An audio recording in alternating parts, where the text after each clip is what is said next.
RG Kar medical কলেজে তরুণী চিকিৎসককে ধর্ষণ এবং খুনের ঘটনা নাড়া দিয়েছে আপামর জনসাধারণকে। এরপর থেকে রাজ্যের সমস্ত হাসপাতাল এবং মেডিকেলে নিরাপত্তা বাড়িয়েছে স্বাস্থ্য দপ্তর। এতদিন পর্যন্ত কালিয়াগঞ্জ স্টেট জেনারেল হাসপাতালে নিজস্ব সিকিউরিটি গার্ড ছিল না। পর্যাপ্ত আলোর অভাবে সন্ধ্যের পর হাসপাতাল ক্যাম্পাস অন্ধকারে ডুবে থাকত। অন্ধকারের সুযোগে বিভিন্ন জায়গায় বসত মদের ঠেক, জুয়ার আসর। এর ফলে নিরাপত্তাহীনতায় ভুগতেন চিকিৎসক, নার্স থেকে শুরু করে স্বাস্থ্যকর্মীরা। বহিরাগতদের আনাগোনা, চুরি, ছিনতাইয়ের মতো ঘটনাও ঘটেছে একাধিকবার। হাসপাতালের সামনে টোটো এবং বিভিন্ন যানবাহন ভিড় করে, ফলে বিভিন্ন সময় অ্যাম্বুলেন্স চলাচলেও সমস্যা হতো। তাই হাসপাতালের নিরাপত্তা জোরালো করতে উদ্যোগ নেওয়া হয়। হাসপাতাল সূত্রে জানা যায়, স্বাস্থ্য দপ্তরের নির্দেশে কালিয়াগঞ্জ হাসপাতালের নিরাপত্তার জন্য 6 জন সিকিউরিটি গার্ড নিয়োগ করা হয়েছে। 2 জন করে সবসময় হাসপাতালের নিরাপত্তায় থাকবেন। পাশাপাশি কালিয়াগঞ্জ থানার পক্ষ থেকে সিভিক ভলেন্টিয়ার নিয়োগ থাকবে, যাতে কোনো প্রকার অপ্রীতিকর ঘটনা না ঘটে হাসপাতাল ক্যাম্পাস চত্বরে। হাসপাতালের সিকিউরিটি গার্ড নিয়োগ হওয়ায় খুশি রোগীর আত্মীয় থেকে শুরু করে স্থানীয় বাসিন্দারা। না, আগে কি এসেছিল হাসপাতালে? হ্যাঁ আগে এসেছিল। সিকিউরিটি ছিল না, তো তাতে কি সমস্যা হচ্ছিল?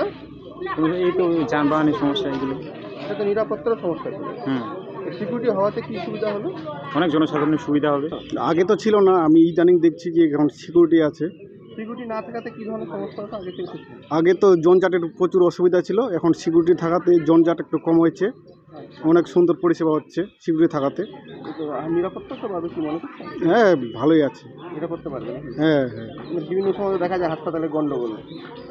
না ওটা এখন আমি কয়েকদিন ধরে আছি তো কিছু দেখতে পাচ্ছি না, সব ঠিকঠাক আছে। না, বাইরে তো হাসপাতালের জন্য সিকিউরিটির জন্য গন্ডগোল লাগে বিভিন্ন সময়। এটা আর হবে না? না না না, আশা করা যায় হবে না।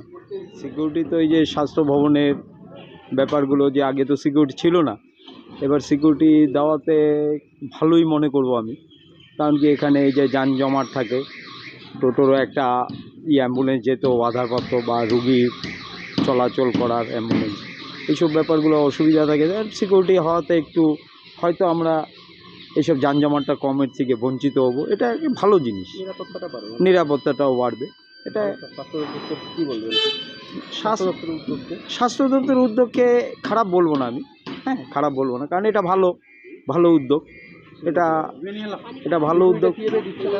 সিকিউরিটিটা এরা শিফটিং ডিউটি করছে, ঠিক আছে। বর্তমানে হয়তো কম সংখ্যক আছে, ভবিষ্যতে হয়তো সেটা বাড়বে।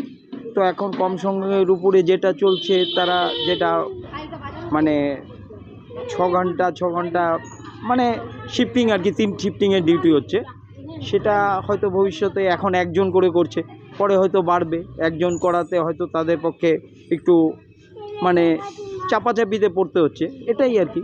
সেটা বাড়লে পরে অবশ্যই আমরা ভালো সুচিন্তক মনে করব এটাকে। ব্যুরো রিপোর্ট, উত্তরের প্রহরী।